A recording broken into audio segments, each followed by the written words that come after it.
mercy, this month I'm so broke. I can't even afford to pay for Netflix. Hey, talk about being broke. I'm also so broke and I'm so tired of staying in the house.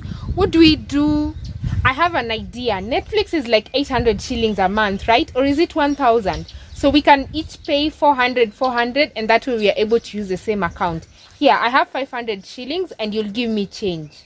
Welcome back to Cynthia Untamed. This is your youthful and educational platform where we have conversations with and about children and youth in Africa.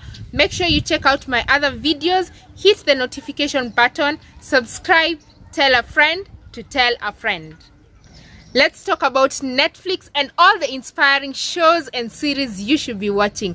I've watched 5 of them that have really impressed me and really inspired me as a young African, and I think you should watch them too. She did that. She did that. She did that. She did that. She did that. She Did That is a movie about women who are of African descent and black women in America who have started their own businesses and are really doing well for themselves and inspiring women who are coming up.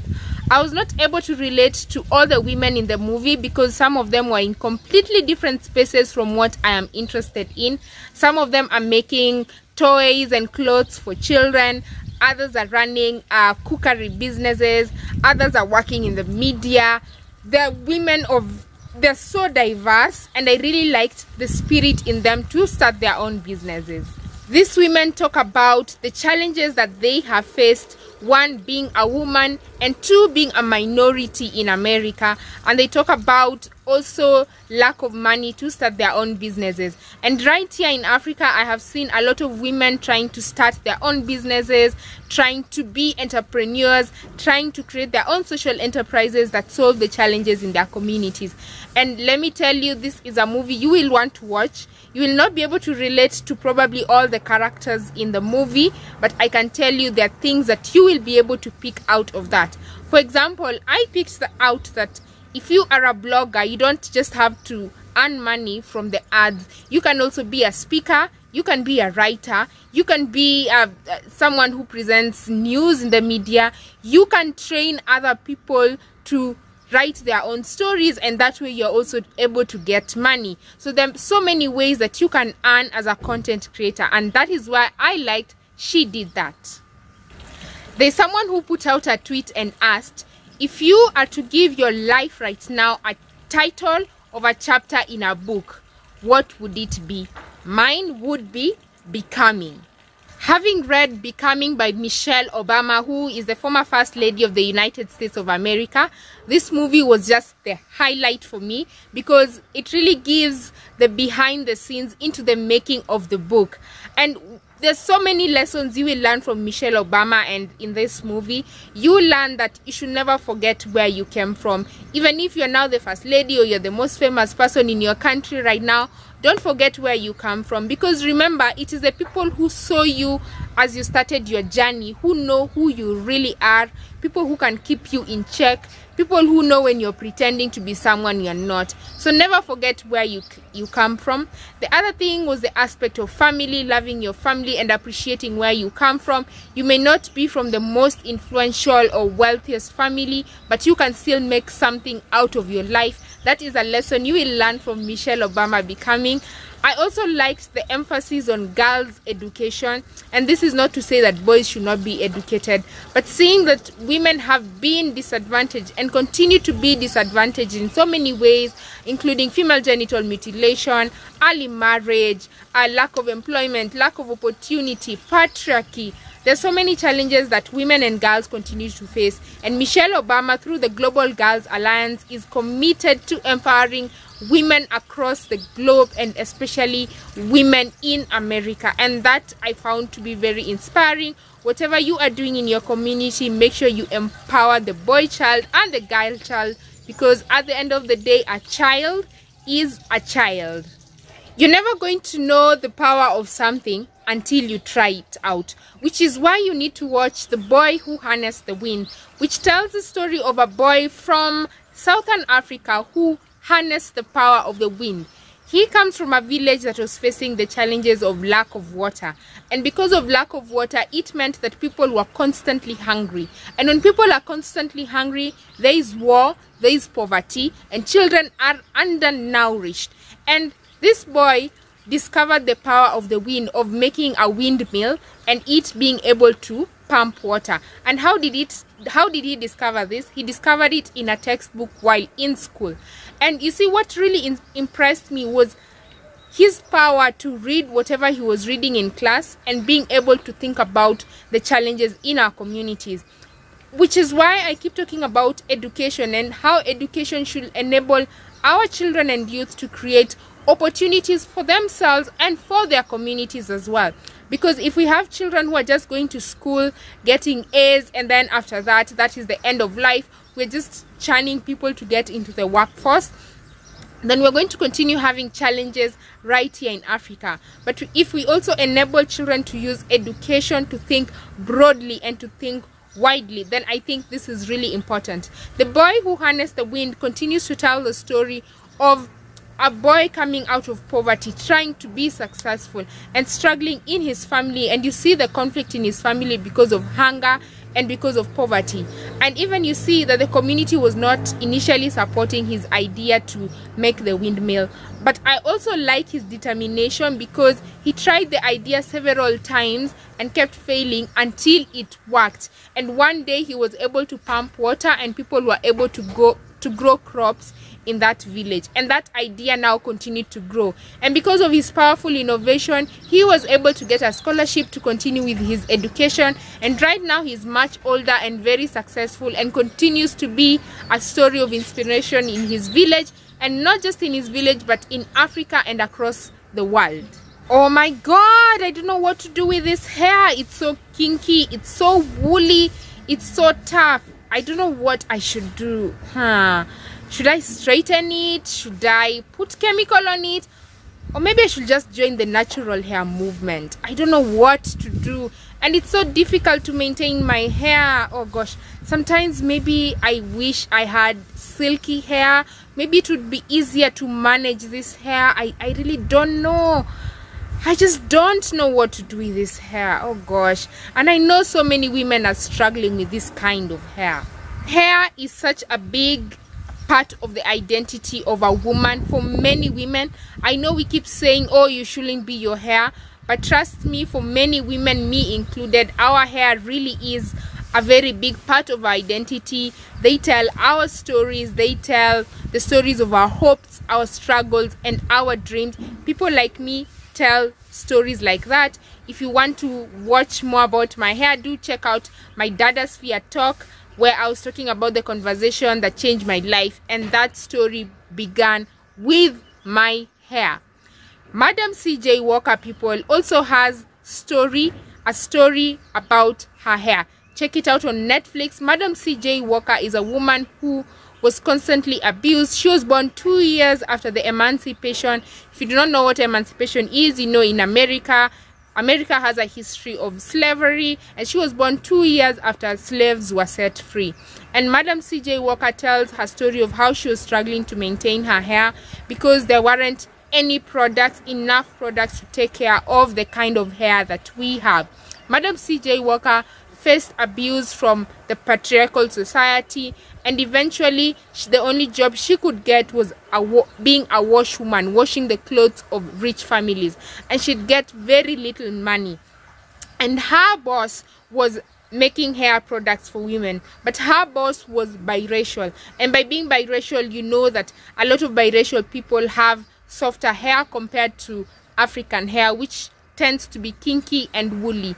And Madam CJ Walker realized that it was so difficult, and because of the challenges that she had faced, not having the chance to take care of her hair would fall off, it would have lice, you know, she'd really struggle, and there were many women like her in that situation. So Madam CJ Walker tried to sell the products of this lady, but the lady wouldn't allow her to sell them. So she broke away from this lady and started making the products at home. You can see in the movie that she was just cooking. You'd think she was cooking stew, but she was really making hair products for women. and she started making products, shampoo to wash your hair, and she popularized the use of the hot comb. I have never used a hot comb, but I hear it was very popular back then. Madam C.J. Walker popularized the use of the hot comb, and many women were able to maintain their hair and keep it clean, many black women. And what I really liked about this movie is her ability to use her power as an entrepreneur to empower other women, and especially women who were coming from the lowest ranks of society. They learned how to be sales ladies and were able now to earn money for themselves. They are able to be free. Freedom and financial empowerment is so important for a woman. It enables them to get rid of poverty and enables them to educate their own children and enables them to break away from violence as well when they are independent. However, I have watched reviews of Madam C.J. Walker, and I am told that Netflix has not completely and accurately represented Madam C.J. Walker as she was back then. But I think it really does help if you watch the Netflix series and you go and read a little bit more about Madam C.J. Walker. And yes, you Kenyan girl, you African girl, your hair is really beautiful. Do not be afraid of showing off your hair. Your hair is beautiful. Play around with it, straighten it. I will not advise that you use chemicals and too much heat, but yes, you are allowed to have it straightened when you want it to be straightened. You are allowed to braid it into hairstyles like this, like I have right now. You're allowed to do whatever you want with your hair. You can color it, but I'm telling you, our hair tells stories. At least mine does. When we talk about ending poverty, I think we also need to look at why poverty continues to thrive right here in Kenya, in Africa, and across the globe. And I have come to discover that poverty is also a result of class by social class. So when you look at Daughters of Destiny, it is a movie shot in India. It talks about the daughters of destiny, girls who are coming from the lowest caste in society. They are the untouchables. They are the poorest and the most marginalized. This story is about Dr. George, who came from America. He is Indian, but he had grown up in America, raised his children in America, but went back to India and started a school to empower communities to get out of poverty.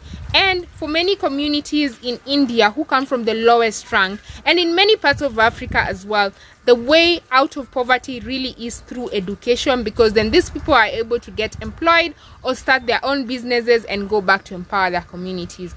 And this story is about a school that has both boys and girls, but it's focusing on the girls, and it shows the challenges that girls continue to face in India and across the globe. Problems of child marriage, problems of patriarchy, problems of violence. And it tells the story of these kids who go to school at the age of 4. At first I thought, who takes their children to boarding school when they're only 4 years old? But then as you continue to watch the series documentary, you see that these children come from very poor families, such that by the time they are 14, they have to look for dowry, and then they're married off to their uncles or to whoever. And you see that they are taken to Shanti Bhavan school, and there they are educated. They are taught the ways of their community that may not be fair to them and how they can break away from that. And you see these girls continue to struggle with themselves and with their families, because in as much as they are in school, you still see that their families, some of their families want them to get married. Others just say, okay, at least now you have food, at least one of us can sleep in a nice bed.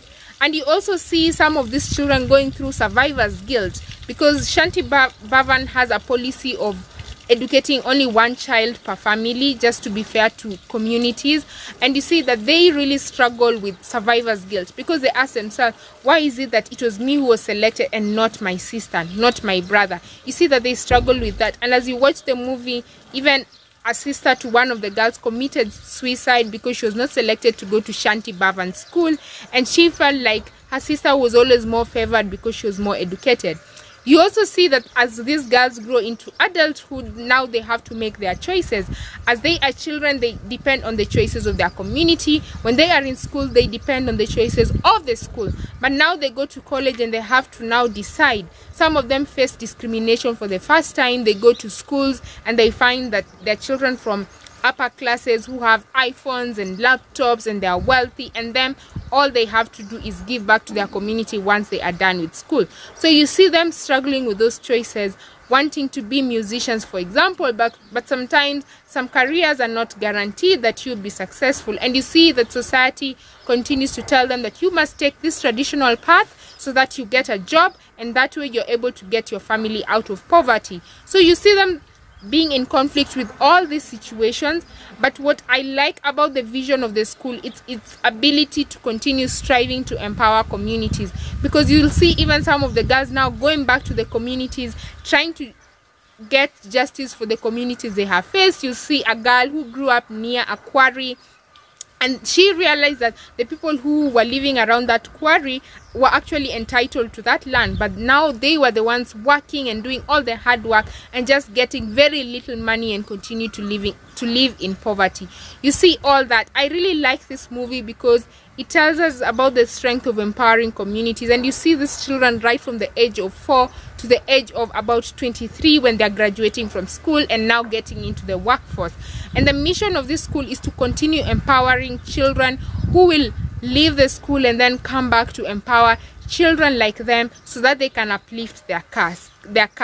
That is really the mission of Shanti Bhavan School. It is a very inspiring film, and I really think that this is how education systems need to be. I think the Oprah Winfrey Leadership Academy for Girls strives to do something similar.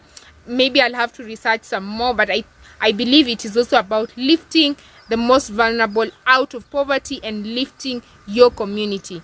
Daughters of Destiny is such a beautiful film. It is a 4-part series, very, very inspiring. That is it for Cynthia Untamed today. If you enjoyed this video, please make sure you leave a comment. Do share this video with your friends, with your family. Make sure you subscribe to Cynthia Untamed for more insightful conversations about and with young children and youth in Africa. Do make sure you follow me on my other social media platforms, on Twitter at Cynthia_Oprah, on Instagram at Cynthia_Oprah_Nyongesa, and also check out my digital platform where I amplify the voices of young Africans who are mobilizers, change makers, and advocates in their communities, CynthiaUntamed.com. Make sure you leave a comment right here below, and I will leave all the links to my social media platforms and my website in the description bar below. Until next time, see you.